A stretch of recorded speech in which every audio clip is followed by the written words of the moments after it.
Hello, I'm Valentin Mandaci, the architectural historian, and I would like to speak about the influence of the Ottoman Baroque north and south of the Danube, what is today the Northern Balkans, namely the Principality of Wallachia to the north of the Danube, which is now southern Romania, and Bulgaria to the south of the Danube.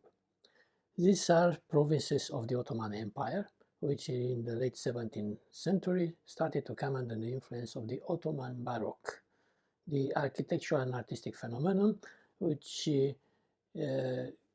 gets hold in the center of the empire in Istanbul, following the influence of Europe, the Europe of Enlightenment. The empire, the Ottoman Empire, which was a military, religious empire, which was expanding relentlessly, found itself not being able to do so, especially in the late 17th century, beginning of the 18th century, under the pressure and opposition of the European empires, European powers, like Austria, the Empire of Russia, Italian states, Italian republics, or Spain, for example, to name a few of them. So in order to survive, to cope with the situation, it opens itself to the European ideas, and Baroque is what gets there in a big way and citizens itself with the local Islamic and Byzantine traditions, giving birth to the Ottoman Baroque, what we now encounter in the mosques of Istanbul, 18th century mosques of Istanbul, or palaces. You can see it in all splendor at Topkapı, for example.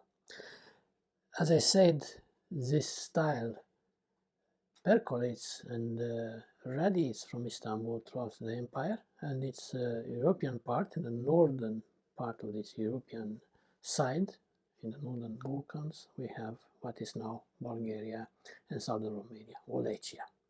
The interesting thing is that you would expect that this influence from Istanbul, from the center of radiation of this art and architecture, to be next to it, immediately next to it, and then propagate itself farther away to the frontier of the empire, to Wallachia. But paradoxically, it's exactly opposite.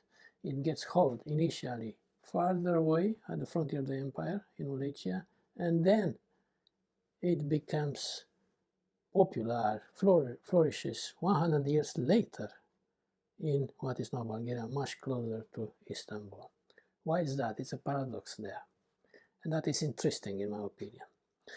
It's because we have to look at the internal organization of this great realm, which used to be the Ottoman Empire, used to be the second most powerful state in the world after China in the Middle Ages and early modern era. So you have to look into this, into this context. It was a religious empire, a Muslim empire, which tried to propagate the true religion as they considered throughout the world and conquer the world. And the empire was governed according to the Islamic laws, to the Sharia. There were provinces which were directly governed by the Sultan, and some others who had autonomy, protectorates. Those ones tended to be at the edges of the empire, at the frontiers. We had protectorates like Yemen or Tunisia, and they were Muslim protectorates. The empire had a few Christian protectorates too, like Wallachia, Moldavia, or Transylvania. And that afforded much more freedom, if I can put it that way, of internal organization, like religion.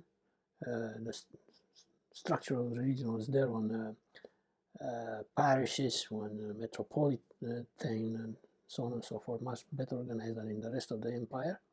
They had very importantly their own aristocracy, because in the places directly governed by the Sharia, the aristocracy, or the upper class, let better put it that way, was Muslim.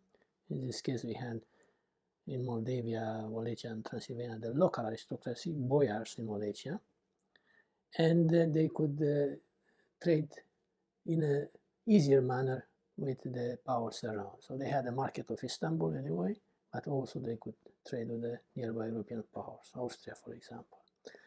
And that made them a bit more prosperous. Also, in the 18th century, it's a time of stability throughout Europe, and the Ottoman Empire concentrating on its own prosperity. And these regions start becoming more prosperous because of their geopolitical position and position within the empire. Thus, having the local aristocracy, having this kind of traditions put in place, not disturbed by the normal Ottoman administration ways of administrating the empire, and having money, so an elite, a structure, money, a culture in place that is favorable for the emergence of an architecture, of an architectural style. And is there in the late 17th century. We have the emergence of the Wallachian style, which is usually named Brâncovenesque after the name of Constantin Brâncoveanu, the prince during whose reign the style reached its peak, its apogee. It was late 18th century, early 17th century, early 18th century. But the style starts much earlier, in the mid 17th century. Its first kind of green shots, and goes on up until the Napoleonic Wars at the beginning of the 19th century. Basically, the whole of Wallachia and even Moldavia had this architecture, which was characterized by these prestige models from Istanbul of the Ottoman Baroque, which were grafted, synthesized with the local traditions, the older ones, which were Byzantine, namely the local Byzantine variety, the Serbo-Bulgarian style, and also Western influences like the Hungarian Gothic or even Italian Renaissance. Put them together and you have this very interesting mixture, a unique style, the best contribution, the biggest contribution to the world culture of what is now southern Romania, Wallachia. The style, in a way, comes under attack because of changing fashions and changing politics. As we go further away into the 18th century, towards the end of the 18th century, the power of the Ottomans fades, the power of Europe, and like Austrian Empire, the Habsburgs, or the Russian Empire increases.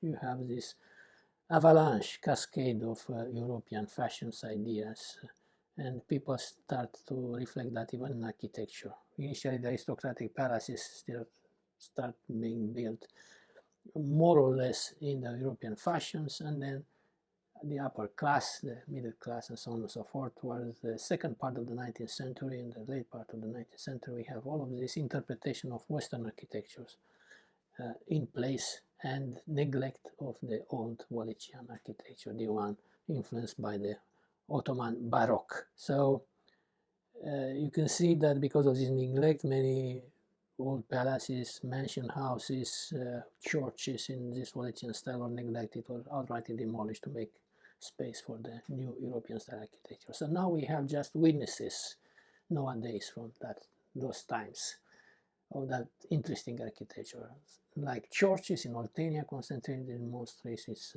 southwestern Romania and the western part of Wallachia, or in Bucharest, a church like Stavropolis is the best preserved and restored in the beginning of the 19th century by Ion Mincu, the architect who initiated the new Romanian style. A few palaces and mansions like Mogoșoaia is the best, although there is a lot of imagination of the architect who did the reconstruction of or restoration, hard to say. There is a lot of new work through the eyes of the architect, or a bit of a pastiche at Potlogi Palace. What is the situation in Bulgaria, where this Ottoman Baroque came into play much later, 100 years later, than at the periphery, up in the north, in Wallachia? Why was that? Suddenly exploded after 100 years. It's because, again, of the internal organization of the Ottoman Empire. What is now Bulgaria used to be directly governed by the Sultan through its local administrators, like the Pasha or the Bey over there, the local governor. The upper strata of the population was Muslim, and then as it was the millet organization on the religious communities of the empires, we had the Christians, the bulk of the population, the peasants, the Bulgarians. They didn't have upper classes, they were at this level of mostly rural population, and the Jewish community. These lower layers didn't have the economic power to have an architecture or to develop a proper culture in those times.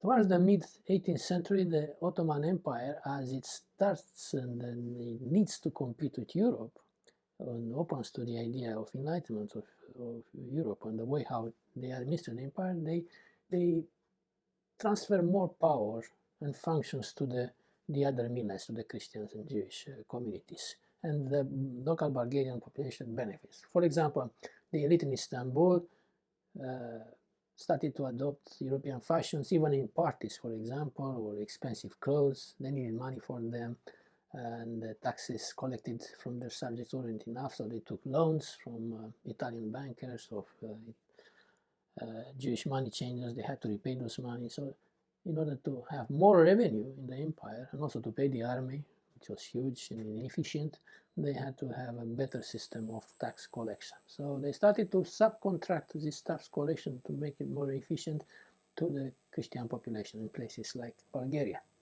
And the tax collector job started to become a kind of appanage of characteristic of a certain community. A village, for example, was the main village of tax collectors of the entire Bulgaria. That was Koprivčica. They became, the villages there, fabulously rich. Obviously, they had a commission in order to collect the taxes for the Sultan from their co-ethnics. And with those monies, they started to build mansions. And those mansions, obviously, were influenced by the Ottoman Baroque, the prestige architecture and art available to them in that period. And we have what is called now the emergence of the Bulgarian Renaissance, Bulgarian Renaissance style in architecture. It's basically the old type of the Bulgarian house, which goes back to the Byzantine and Roman times, in which is grafted. You have all of these Ottoman Baroque elements on it. So that is Koprivčica, where this kind of houses start to emerge. It's a town, now it's a small town, a resort, mountain resort, 80 kilometers north of Plovdiv in the Balkan Mountains. The rich traders of Plovdiv, for example, they also start to build houses to compete with each other, nearly palatial mansions. You can still see them in the splendor, nicely restored and kept in the old town Plovdiv. And places like Gabrovo, for example. And this architecture, because it's newer than in Wallachia and was much more appreciated in Bulgaria, people realized in the national era that they are important, those buildings for their identity, much better preserved. So now you can see them all over Bulgaria. For example, I go often from Bucharest in the summer to the seaside Varna. And on the road, the villages, you can still spot those houses. Or on the seaside in Balchik or in Varna, but you have to look careful for them in those areas. In the south of Bulgaria, Plovdiv, or in and around Sofia, you find them more often, or in the Balkans themselves, like Gabrovo, as I said. Obviously, before this phenomenon of the 18th century and the local Bulgarian population starting to have money and emancipate itself, making itself, discovering the culture in its own history, so having an identity through arts and architecture. We had an architecture there, but that was mostly characteristic of the upper state of the population, the Muslim population. It was the Ottoman Baroque, but reflected in the Pasha's house or local notables' house, like the small governors, or the mosques. Ottoman mosque, Ottoman Baroque mosque, like one in Sadov, I think is called the place, in the environs of Rila, not far from Sofia, or Razgrad in northeastern Bulgaria. But they are the Ottoman architecture, the Ottoman Baroque. The local influence is in the Bulgarian Renaissance style houses, which I detailed about them a little while earlier. So I wanted you to see this kind of paradox of the development of architecture in the 18th and 19th century in the northern Balkans. That is something which is not expected to happen. Much farther away from the center of radiation from Istanbul and the frontier in Wallachia, and much later, 100 years later, very close to Istanbul in Bulgaria.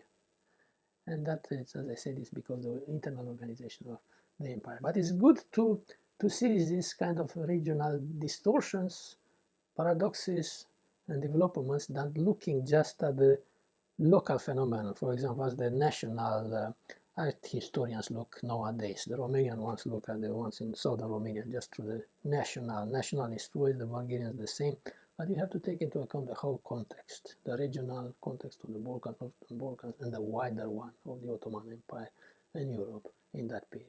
So I hope that you found interesting that way of putting things, which I tried to detail in this expose. And we'll see each other as soon as possible at another such communication. Thank you. I am Valentin Mandacci, the architectural historian, your expert in the architectural history of Southeastern Europe. Bye-bye.